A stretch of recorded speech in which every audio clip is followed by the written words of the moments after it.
There's some terms that maybe we should talk about ahead of time that might help us to begin the conversation. I imagine along the way we might also have to clarify some other terms.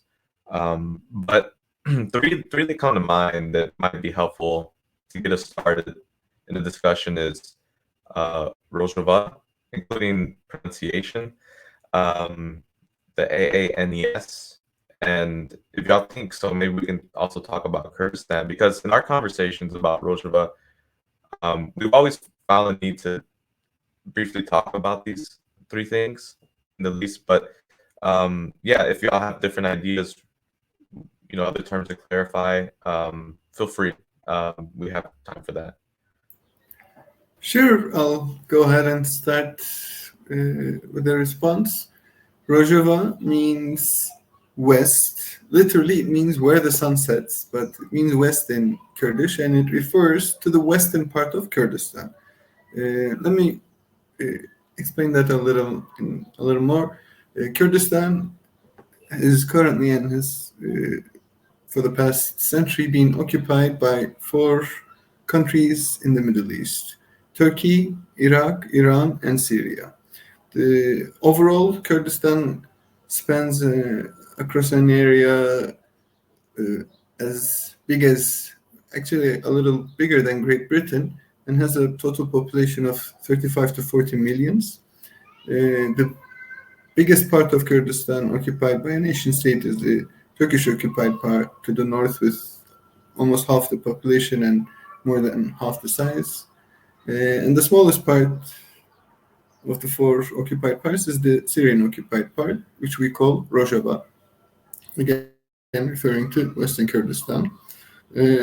Kurdistan is not recognized by any other state in the world, and Kurdish people have been, suffering from the consequences of this occupation for more than a century. ANES, the Autonomous Administration of North and East Syria, is the official name for what we usually refer to as Rojava. Among Kurdish scholars, activists, or Kurdish people in general, or peoples of the region, Rojava is also fairly known, but the official name for the autonomous administration there is the Autonomous Administration of North and East Syria, the acronym of which is ANES. And even this differences in name and emphasis sheds a light on the pluralism and multi-ethnicism in the region. Western Kurdistan, predominantly Kurdish population. However, not only Kurds, but Arabs, Caucasians, Turkmens, different ethnic groups are actively participant in political, social, and economic life. And the decision on what the official name would be was determined collectively with considerations to not make it just about Kurdishness and have a more, neutral name, which is the Autonomous Administration of North and East Syria. Thank you. And along the way, we might have to clarify some other terms, but I think this is a good start. And one thing that I've understood about why some of the terms get complicated is because of the revolution's success, in building a like you said, a pluralistic society. The struggle started with the emancipation of one part of the community in the Middle East, and now it's affected so many people. And with success comes new challenges, and I think that's reflected in some of the terms that sometimes we grapple with when we talk about Rojava. So let's talk about the revolution.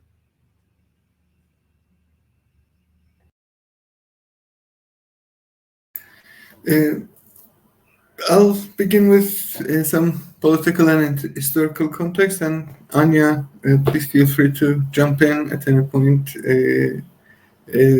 The revolution officially started almost a decade ago, but I think we can rightfully date it dated back even further to the establishment of the Kurdish movement in the region. So let me begin with the past 10 years, and I will delve a little deeper into the history. When the Arab Spring began a little over a decade in the MENA region, Middle East and North Africa, Syria was one of the countries that got impacted with the increasing popular demands for emancipation and protests against corruption and crippling living standards in the region.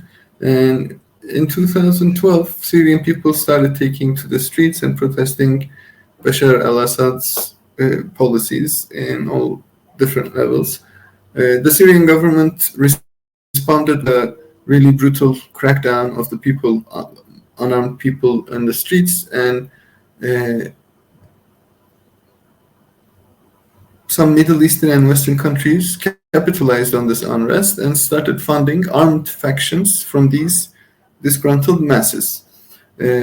Primarily, the US, Saudi Arabia, and Turkey began funding groups, and several armed factions began to appear, and clashes with Syrian regime forces and these armed factions, which can be dated back to late 2011, and early 2012, grew into a civil war, which since then has resulted in the relocation of more than 9 million Syrians, majority of which fled to Europe, and currently Turkey also has a significant Syrian population that were displaced by the conflict. Cities such as Aleppo were mostly destroyed with their infrastructures gone, and thousands and thousands of people have been killed and injured by the clashes. Over the past 10 years, there hasn't been a clear military winner of the civil war, and the Rojava revolution was made official during this unrest. When the clashes escalated, Kurds, primarily Kurds in Rojava, started organizing councils at different levels, and started organizing also military councils at the different levels, and quickly filled in the of power that was left when Assad strategically withdrew his forces from North Syria to focus on the fight against Turkey and Saudi-backed groups in different parts of the country, primarily Aleppo and Latakia. Rojavan forces and Assad forces didn't really exchange bullets or fight each other at this time, and Rojava filled in the autonomous administration officials filled in the vacuum that was created during the civil war. However, the experiences and the ideology that has fed this revolution can be dated all the way back to the 70s and early 80s. Ideologically, Rojava is organized around principles of democratic confederalism, which was put forth by PKK, Kurdistan Workers' Party leader Abdullah Öcalan in the early 2000s. Democratic confederalism is a direct democratic, grassroots, gender egalitarian, environmentalist, and internationalist sort of model proposal of self-governance, where communities ranging from the street assembly to the city, district, and regional assemblies not only directly participate in political, economic, and social life, but govern their lives and region by themselves directly. So the ideological foundations of the revolution can be dated back to 4 or 5 decades ago with the establishment and transformation of the Kurdish movement that's active all over all over Kurdistan.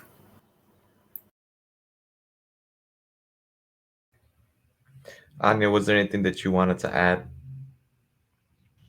Yeah, perhaps just to say that this ideology, this kind of body of thought that was developed, that came out of the PKK, that Emre mentioned, democratic confederalism, that it has been implemented, has been developed in Rojava with a good degree of success, I would say. Of course, different aspects have been more difficult to develop, and there are different challenges in different spheres. But I think it's very important to emphasize that what's unique and what's appealing to me personally about what people in Rojava are doing is that they're trying to revolutionize the life across these different spheres, right? Gender relations. It's a very strong and arguably the most successful, right, aspect of the revolution.